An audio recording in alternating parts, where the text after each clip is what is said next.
Alrighty, guys, we've got a legit Knox Hill and Ren song finally. I'm a big fan of Ren. I don't really watch Knox Hill's reactions. I do like a few songs that I've heard from him. Knox Hill's a very talented writer, man. I write rap lyrics and real talented. And probably, honestly, I've seen maybe one or two of his reactions. Probably some of the best breakdowns I've seen on YouTube. Big shot. As much as I would love to say no trash tolerated is where you're going to get the best. I mean, Knox Hill's breakdowns, and even the note, like breaking down the musical components as well. He's good, man. He's really good and thoughtful too. All right, let's get right into it, man. Fentanyl, huge problem in the U.S. Honestly, thanks to the pharmaceutical industry. Let's get right into it. Conscious rap was vibing, but they said it wasn't selling. So instead of tribe, the question was for highs. I guess I get it. But we sold a De La Soul. Hold on, dude. Instead of tribes, I guess they're questing for like Tribe Called Quest. Dude, hang on. Conscious rap was vibing, but they said it wasn't selling. So instead of tribe, the question was for highs. I guess I get it. But we sold our De La Souls and reassigned the proper metrics. Violent rap survived and Darwinized the prophet zealots. Survival of the fittest. Trade your bars for gems and you'll be shining. That's the realest. In this climate of addiction style, big farming. Trade it for gems and you'll be shining. That might be a reference to Shine as well. God damn, dude. Already, what, like not even like 5 to 6 bars in, and he's talked about. He referenced, Nas being the prophet, Tribe Called Quest. Damn, what was the one? There was another one in there that I can't remember off the top of my head, but he's already referenced a bunch, man. Gems and you'll be shining, that's the realest. In this climate of addiction style, big pharma is the realest. Now as long as pills are filling, you ain't really gotta feel the sound. The world is full of juice, and while you floating, you've been finna drown. How many rappers out here missing out? But they sell you with this vision and this fear of missing out. The industry will fuck us, so we follow what is trending. Brag about these hollow. Dude, I don't even know if I should say this, but look up the companies. So there's Vanguard, there's BlackRock, and I think it's State Street. These are the biggest asset, trillions, okay? People talk about billions. We're talking trillions. We're talking about businesses, companies. I don't even know what they're called. Are they corporations? Who knows? These companies, they own the record labels, and then they own private jailing systems. And there's a conspiracy that, a conspiracy theory, I should say, that these companies use the music industry to essentially get people to do stupid things, become drug addicts, engage in violence and stuff that puts you in a jail cell. Now, I don't know, because I feel like there would have to be a lot of orchestration and organization, but on the basic, like, the difficulty is these things sell. Sex sells, violence sells, drug, they're exciting, they're fun, they're extreme. And so they're attractive in that regard, but they also can influence people to do bad things. So I don't know if it's the record label wants to make money by selling what's easiest to sell, or is it because they want people to end up in prisons? I don't know.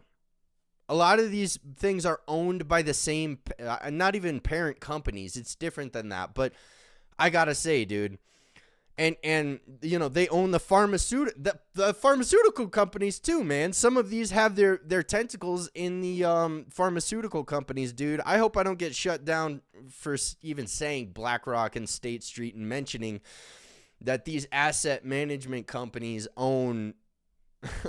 Anyway, man, let's keep going, dude. I'm sorry. I know y'all are like, shut up and listen, dude. He's gonna get into it, but missing out. But they sell you with this vision and this fear of missing out. The industry will fuck us, so we follow what is trending. Brag about these hollow tips, but it's all hollow tip dependent. I lace my verse with fentanyl and lean into attention. Toe tags for the mentions, body bags for what they spending. While they bragging, we descended from the ground. We all descendants now. That's I lace my rhymes with fentanyl. It's a fascinating concept because, well, one, heroin gets laced with fentanyl, and then that's why you have people that drop like flies.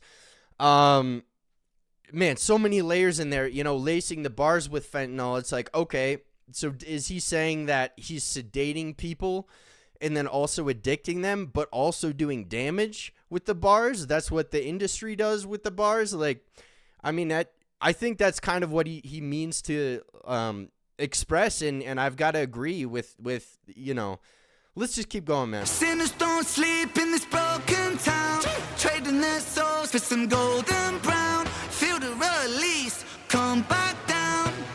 But when I'm coming up, killers on the city streets, bagging it up. Crooks and addicts with habits get rushed. We living in vain just to end it all, and I spend it all on the Fentanyl. My cousin was a pitcher on that curve. He got that scholarship on campus. He's the man. Throwing heat as he was hot as shit, but then he hurt his arm. Senior year's time to prove it. Started taking painkillers so he could play and keep it moving. Scouts watching, couldn't lose him, so he took more and he kept using. For he knew it, he's abusing fastballs and two seams. Too clean, but now he's losing weight. Drug test he failed, so they kicked him off the team. He tried to kick the habit, but he's mad that he had lost his dreams. He's sad, but he got off the lane. But all it takes is one reminder. In his mind, he couldn't help. Dude, he's breaking down the story of dude, I've met so many people like this. These things are so addictive, man. They've studied how addictive these things are. And it is, I think it's criminal the way that they're prescribed and the way that they're used, and how there isn't equal rehabilitation for people who happen to get addicted. These things are so addictive, man, to the point where you may end up just taking it, not even to get high, but to stave off withdrawal symptoms, physical withdrawal symptoms. And he's breaking it down, dude. He's breaking down a personal experience he had. His cousin or something on a baseball team hurt his arm. He has to take the pills just so he can play. He's getting, potential for scholarships, this and that, fails the drug test, and then boom. That's the catalyst when you start to degrade, and he lost something that he really wanted. Wow, dude. Knox, dude, as a writer, man, Knox Hill is such a good rap writer, a poet. I don't even like using the term rapper, man, because, dude, my 6-year-old can rap. You know what I mean? Like, so I don't even like saying rapper, but a real artist and a writer and a poet. But he was trying to finally settle. Midnight, he went outside. He was fighting with his devils. One hit, he told himself, it'll help me through this hell. I know I'm sick and I need help, but one hit, man, what the hell? So he lit it, then he took it to the face. But as the story goes, you know that fentanyl is lace. Sinners don't sleep in this broken town, trading their souls for some golden brown. Feel the release, come back down.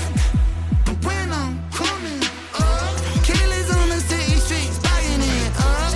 Crooks and addicts with habits get rushed. We living in vain just to end it all, and I spend it all on the Fentanyl. Took my heart, you took my fucking life. Took my pride, you took my mind. Took who I am and turned to vice. Took my fam, I burned the price. And now I stand on murder time, and all my plans have turned to ice. I burn in fire, build this pyre higher.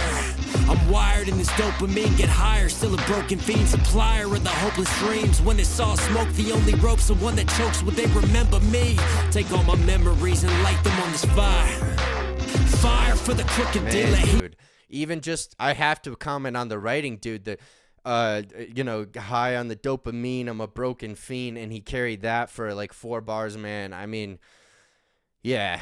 Let's keep going. You package hate. Fire for that gritty villain, he who had it laced. Fire for my future, that look on my father's face. My mother's still in tears, my cousin, he's too far away. When they told me to get help, and yes, I tried again. But in the end, we're all just veins. And in the end, it came to veins. And in the end, I died in vain. And in the end, I tried to fuck it.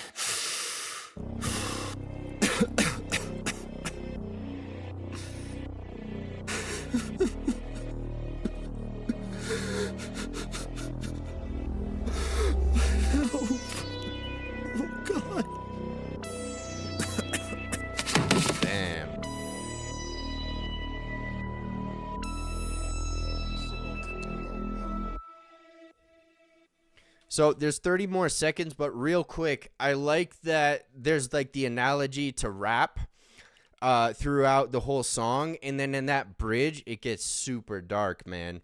And then it brings you down to the reality of, really going into the depths about fentanyl itself.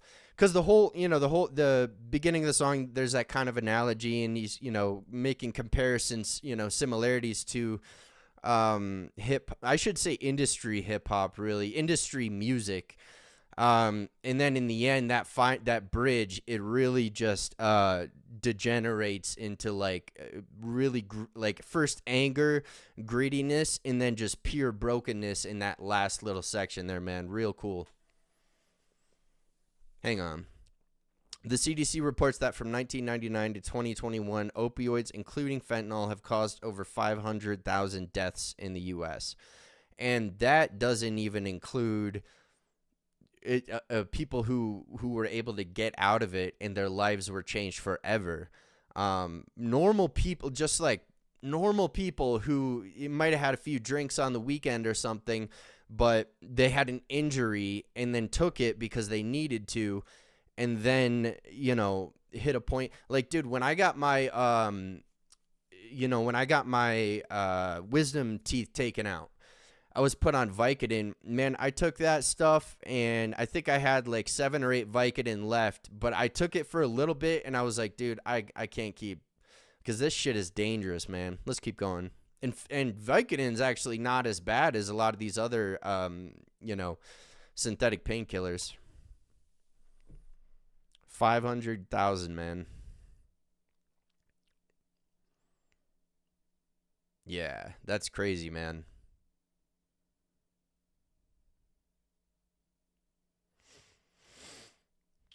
Yeah, man.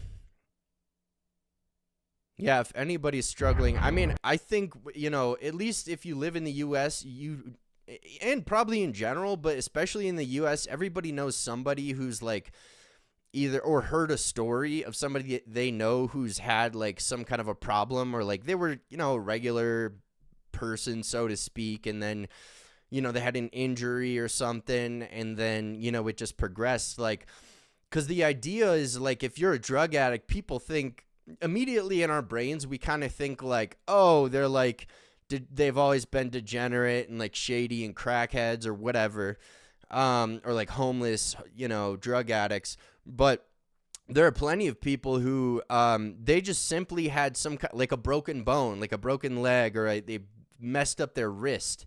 I broke my wrist one time, dude, and they tried to give me some. I was like, no, man, because I have an addictive personality, and I've struggled. I've been in a full-blown addiction for like not right now, but I've had basically a 2-year period where anything I could take, I would get, and thank God I didn't get into some things, man. But yeah, all that is to say, man, is it can affect anybody, really. Man, that's a really cool. I like that they got together, and I almost like that Ren didn't even spit a verse, man. That's interesting. He just did the hook, because I liked it, though, because this version of Ren is like, it's more like hip-hoppy. It's interesting. It's not like the typical Ren hook, and there wasn't like a lot of complex, there wasn't really a lot of complexity to the hook, but it was really a simple, I like this, man. This was a cool collaboration to see. I know they've been friends for a while. I'm going to wrap this one up, though. I feel like I'm talking too much. I'm not going to say anything too cool. But it's good to see them actually get together and make something cool like this. So I'll wrap this one up. Thanks, guys.